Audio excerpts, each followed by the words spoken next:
Welcome to hard work. तो हम reasoning की क्लास कर रहे थे। इस क्लास में हम देखते हैं कि किसी भी टॉपिक से किस तरह के और कितने टाइप के क्वेश्चन पूछे जाते हैं और उन्हें हम आसानी से कम समय पे किस तरह से बना पाए। तो चलिए आज देखते हैं इस टॉपिक पे किस तरह के कितने टाइप के क्वेश्चन पूछे जाते हैं एग्ज़ाम में। अगर आप इसका पीडीएफ या प्रीवियस ईयर का पेपर और एनी अदर इन्फॉर्मेशन के लिए आप हमारा टेलीग्राम ग्रुप ज्वाइन कर सकते हैं। इसका लिंक आपको नीचे डिस्क्रिप्शन बॉक्स पे मिल जाएगा, आप वहां से जाकर टेलीग्राम ग्रुप ज्वाइन कर सकते हैं। पहला क्वेश्चन है। पहला क्वेश्चन क्या है, देखो क्या बोल रहा है, select the related number from the given alternatives. ये जो ऑप्शन दिया हुआ रखा हुआ है, यहां से हमें बताना है कि इस क्वेश्चन मार्क की जगह पर क्या आएगा। तो देखो इस तरह का सवाल रेशियो और प्रोपोर्शनल ये आपने मैथ में पढ़ा होगा, ठीक है, मैथ में पढ़ा होगा इस तरह का सवाल आपने, पर इसमें मैथ वाला कॉन्सेप्ट को नहीं लगाना है, ठीक है। मैथ में क्या करते थे, मैथ में हम क्या करते थे, इसको इससे मल्टीप्लाई किया, इसको इससे मल्टीप्लाई किया तो आंसर आ गया। तो यहाँ पर इस कॉन्सेप्ट को नहीं यूज करना है। यहाँ पर आपको क्या करना है, रीजनिंग के सवाल में आपको क्या करना है, ध्यान रखना मैथ में भी आपको इस तरह का सवाल मिलेंगे और रीजनिंग में भी। तो इसे ध्यान रखना कि रीजनिंग के टाइम में रीजनिंग वाला कॉन्सेप्ट लगाना है।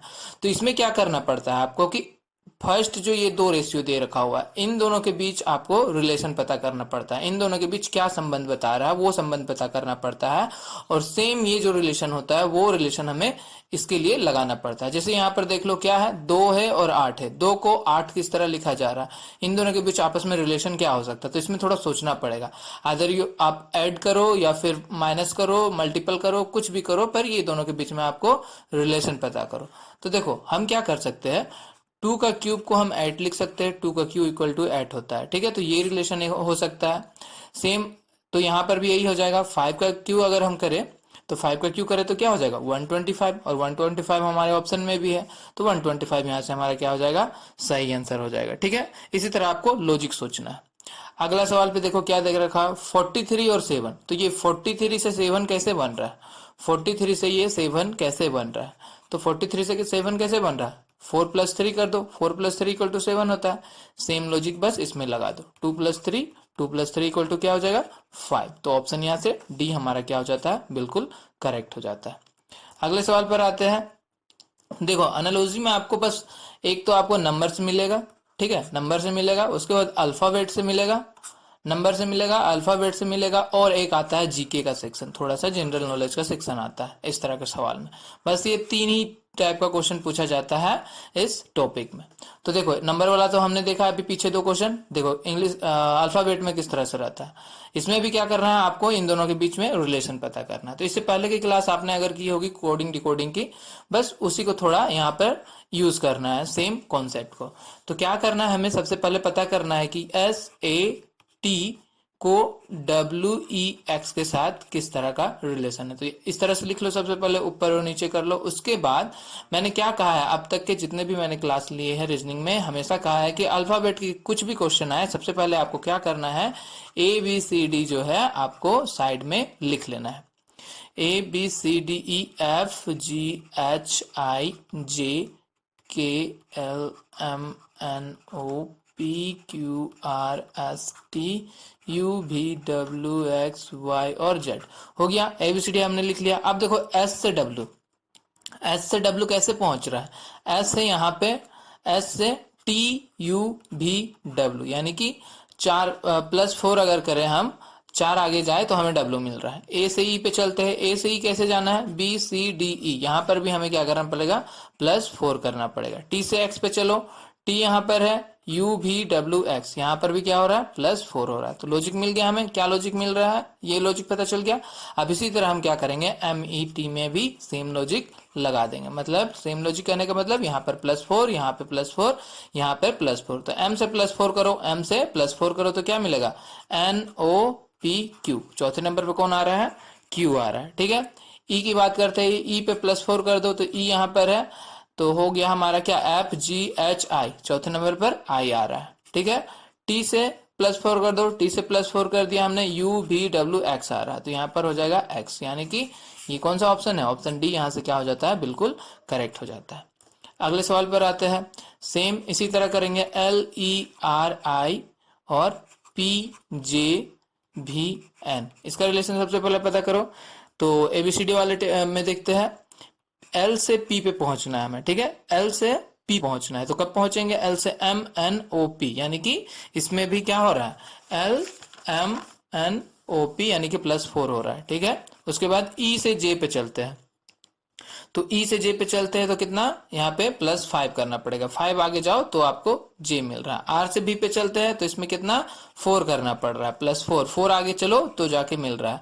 आई से, आई में भी इसमें देख लो क्या है, तो 5 आगे बढ़ना पड़ रहा है, 5 आगे बढ़ो तब जाके मिला। तो लॉजिक पता चला क्या करना है, सेम लॉजिक क्या करो, इस पे अप्लाई कर दो, MONT पे। तो इसमें क्या करना है, हमको सेम लॉजिक अप्लाई कर देना है। यहाँ पे +4 करना है, यहाँ पे +5 करना है, यहाँ पे +4 करना है, यहाँ पे +5 करना है। तो m से 4 चलते हैं, m से हम क्या करते हैं, 4, NOPQ, यहाँ पर आ जा रहा है Q। O से 5 चलते हैं, O से 5 आगे बढ़ो तो T आ रहा है, N से 4 चलते हैं तो R आ रहा है, और T से 5 आगे बढ़े तो Y आ रहा है, यानी कि ये आ रहा है हमारा ऑप्शन बी जो है, बिल्कुल यहाँ से क्या हो जाता है, करेक्ट हो जाता है। अगला सवाल पे चलते हैं। देखो ये हो गया थोड़ा सा जीके टाइप्स कह लो, या फिर थोड़ा बस अपना नॉलेज के हिसाब से इसे क्या करना पड़ेगा, आपस में पता करना पड़ेगा। जैसे देखो क्या दे रखा हुआ है, शूज एंड लेदर दे रखा हुआ है, जूता और चमड़ा। जूता और चमड़ा का रिलेशन क्या है, उसी तरह हमें मेज के साथ इसका रिलेशन बताना पड़ेगा। तो जूता और चमड़ा की बात करें तो क्या है, चमड़ा से जूता बन सकता है। चमड़ा का उपयोग किस लिए किया जाता है, लेदर का यूज किया जाता है, लेदर का यूज किया जा सकता है शूज बनाने में, ठीक है, ये हो सकता है। तो उसी तरह यहाँ पर क्या चीज आएगा जिसका यूज हम लोग मेज बनाने में कर सकते हैं। डेस्क का यूज कर सकते हैं, नहीं कर सकते हैं। कुर्सी का यूज क्यों करेंगे मेज बनाने में, बढ़ई बढ़ई उसको बनाता है। तो लकड़ी जो है, लकड़ी यहाँ पर आएगा लकड़ी, ठीक है। वुड जो है, वुड से टेबल, वुड का उपयोग जो है यूज किया जाता है टेबल बनाने में, तो यहाँ से लकड़ी हो जाएगा हमारा आंसर, ठीक है। तो इसी तरह हमें क्या करना है, रिलेशन पता करना है। आगे चलो देखते हैं। देखो थोड़ा सा जीके वाली बात आ गई यहाँ पर। तो क्या है, एसुस जो है वो ताइवान, एसुस का लिंक है ताइवान के साथ। किस तरह का लिंक है, उसी तरह नोकिया का रिलेशन इसके साथ क्या होगा।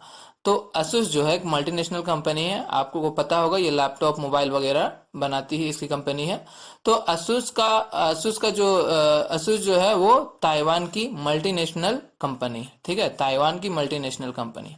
उसी तरह नोकिया फोन के बारे में तो आपने सुना ही होगा। तो नोकिया कहाँ की कंपनी है, नोकिया है फिनलैंड की कंपनी, ठीक है, फिनलैंड यहाँ पर हो जाएगा, ऑप्शन बी यहाँ से सही हो जाएगा। तो थोड़ी सी जीके भी इसमें आपको जरूरत पड़ेगी। अगले सवाल पर चलते हैं। देखो अब क्या है, अब आपका देखो इस तरह का जब आए अल्फाबेट और नंबर के साथ रिलेशन आपको पता करना पड़े, DI = 13 कैसे हुआ ये हमें पता करना है। DI = 13 कैसे, तो जब भी इस तरह का कॉन्सेप्ट क्वेश्चन पूछा जाए आपसे, जब भी इस तरह का क्वेश्चन पूछा जाए अल्फाबेट और नंबर के साथ, तो हमेशा हमेशा जनरली 90% केस में आपको क्या लॉजिक लगाना पड़ेगा कि अल्फाबेट का पोजीशन, जैसे डी का पोजीशन क्या होता है, डी का पोजीशन क्या होता है, 4 होता है। आई का पोजीशन क्या होता है, आई का पोजीशन क्या होगा देख लो, तो ABCDEFGHI यानी कि 9 नंबर पे है, 9 नंबर पे। तो 4 + 9 करे तो 13 आ गया। देखो ये रिलेशन पता चल गया। अब सेम रिलेशन हमें क्या करना है, टी और ए पे लगाना है। तो टी का पोजीशन क्या होता है, टी का पोजीशन होता है हमारा 20 और ए का पोजीशन होता है हमारा 1, तो ये हो जाएगा हमारा 21, ठीक है। तो यहाँ पर आना चाहिए 21, option B is the right answer. आगे बढ़ते हैं। यहां पर भी सेम देख लो क्या करना है, H है 15, U 19, E, ठीक है। उसको क्या लिख रहा है, HOUSE। तो इसका आपस में रिलेशन क्या है, इन दोनों में आपस में संबंध क्या है। देखो यहाँ पर H है, H को H लिखा हुआ है, U है, U लिखा हुआ है, ये दोनों क्या है, ये सब सेम है। जो टर्म है वही टर्म यहाँ पे क्या किया, उतार दिया है, ठीक है। तो ये चीज तो पता चल गया हमारा कि जो अल्फाबेट है वो अल्फाबेट ही रहेगा सेम पोजीशन में। बाकी ये 15 के जगह पे O क्यों लिखा है, क्योंकि अल्फाबेट में O का कितना है, देखो काउंट करके देख लो कितना है, 15 है। उसी तरह 19 पोजीशन किसका है, S का होता है 19 पोजीशन, ठीक है। समझ में आया क्या किया गया है, ठीक है। तो सेम हम लोग क्या करेंगे, T8 R 15 N 5 और S का रिलेशन। तो ये वाला चीज जो है, ये चीज तो इसी तरह उतर जाएगा जो है यहाँ पर T R N और S, ठीक है, ये उतर जाएगा। ये आपको सिर्फ कहाँ दिख रहा है, सिर्फ 2 ऑप्शन में दिख रहा है, C और डी में दिख रहा है ये चीज।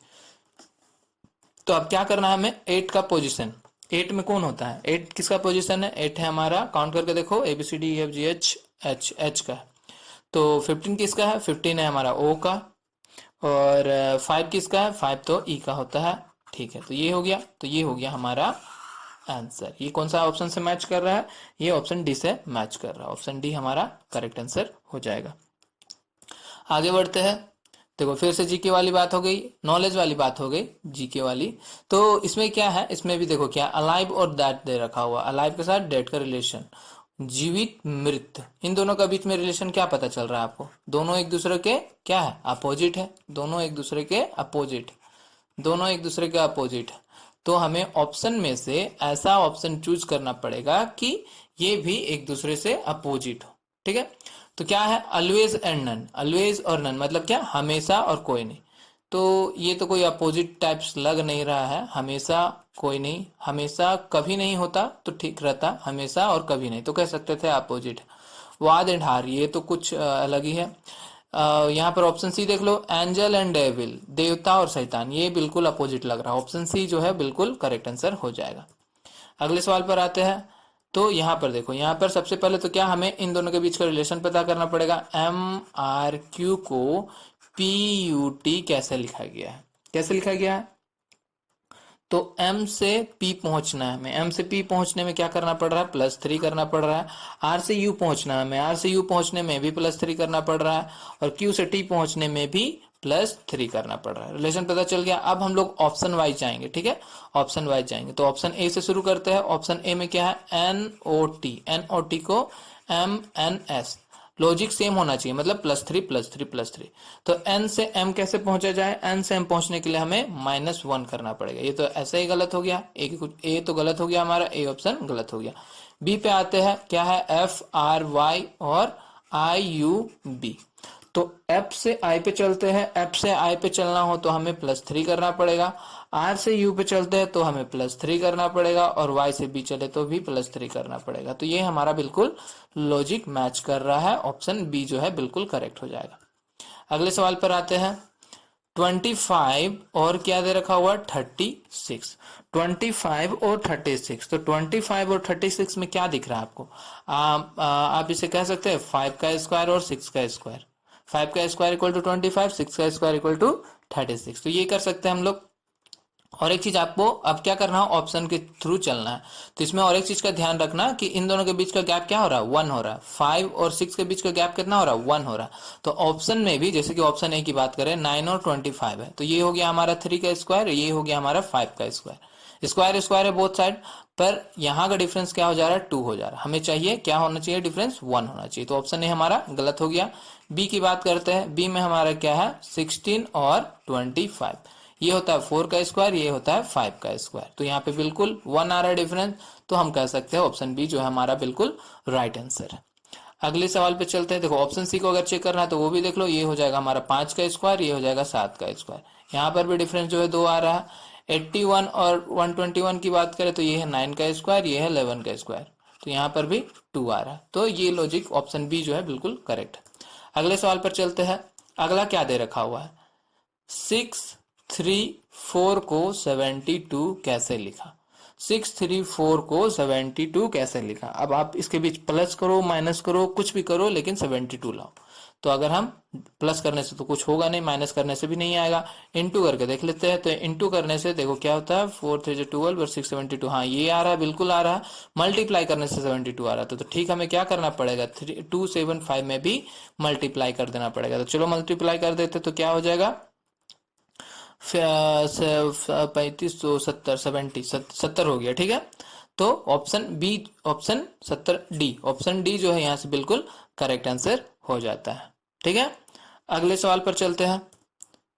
DS, डी सी को क्या लिखा हुआ है, डी सी को S लिखा हुआ है। तो डी सी को S। अब देखो, अब यहाँ पर हम कैसे लॉजिक लगाएंगे, यहाँ पर तो 2 अल्फाबेट है और यहाँ पर सिंगल अल्फाबेट है।